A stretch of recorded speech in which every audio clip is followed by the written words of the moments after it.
कोल्हापूरची जीवनदायिनी मानली जाणारी पंचगंगा नदी सध्या प्रदूषणाच्या तीव्र विळख्यात असून तिची अवस्था बिकट झाली आहे। गेल्या अनेक वर्षांपासून प्रशासकीय दुर्लक्षामुळे नदीत 6 ते 7 किलोमीटरपर्यंत जलभरणीचं साम्राज्य पसरलंय।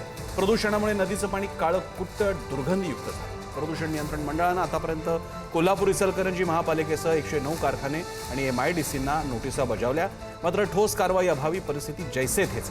त्यामुळे पंचगंगेचं अस्तित्व धोक्यात आलं असून शिरोळमधल्या शेतकऱ्यांनी आंदोलनाचं हत्यार उपसलंय, पण सत्ताधारी आणि नेत्यांकडून आश्वासनच मिळालं। शेखर पाटील आपल्याला अधिक माहिती देतात। शेखर, पंचगंगा आणि जलपर्णी हा काय आजचा मुद्दा नाहीये।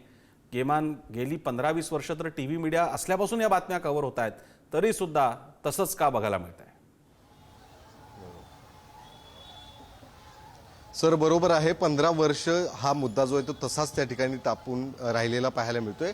2010 सालापासून तिथले नागरिक पंचगंगेतलं पाणी देखील पित नाहीत, एवढी भयानक परिस्थिती आता झाली आहे। म्हणजे अगदी बाजूलाच नदी आहे, मात्र त्यांना दूधगंगा नदीतून पाणी उचलून त्यांना ते प्यावं लागतं। इतकी भीषण अवस्था या कारखाने असू देत महानगरपालिकेच्या दूषित पाण्यामुळे झालेली आहे आणि याला जबाबदार अर्थातच शासनच म्हणावं लागणार आहे। प्रदूषण नियंत्रण महामंडळ केवळ या सगळ्यांना नोटिसा काढत आजपर्यंत आलेल्या आहे, ठोस कुठली कारवाई केलेली नाही। एखाद्या कारखान्यावरती ते कारखाना बंद पाडेपर्यंतची जी नोटीस आणि त्यांच्यावर कारवाई जोपर्यंत करत नाहीत, गंभीर कारवाई जोपर्यंत करत नाही तोपर्यंत अशा पद्धतीचं प्रदूषण जे आहे ते थांबणार नाही। किंबहुना हा पंचगंगा नदी प्रदूषणाचा आलेख जो आहे तो उंचावतच राहणार आहे।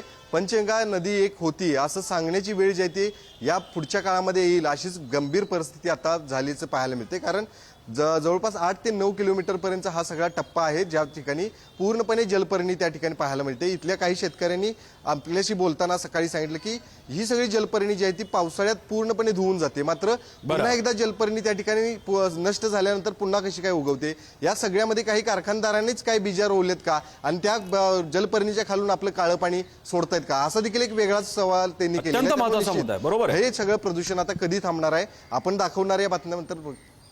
शेखर, अतिशय मुद्दा तुम्ही महत्त्वाचा मांडलेला आहे की जलपर्णी निमित्त आहे, त्याच्या खालोखाल कारखानदार आपलं रसायनयुक्त पाणी सोडतायत का आणि मग ते झाकण्यासाठी जलपर्णी हे कव्हर आहे का? अतिशय वेगळा गंभीर मुद्दा आलेला आहे। शेखर, आपल्याला ही बातमी लावून धरायची आहे आणि संबंधित प्रशासनाला, जिल्हाधिकाऱ्यांना आणि नगर परिषद वगैरेंच्या संबंधितांना आपल्याला विचारायचं आहे। धन्यवाद शेखर, तुम्ही दिलेल्या या महत्त्वाच्या बातमी।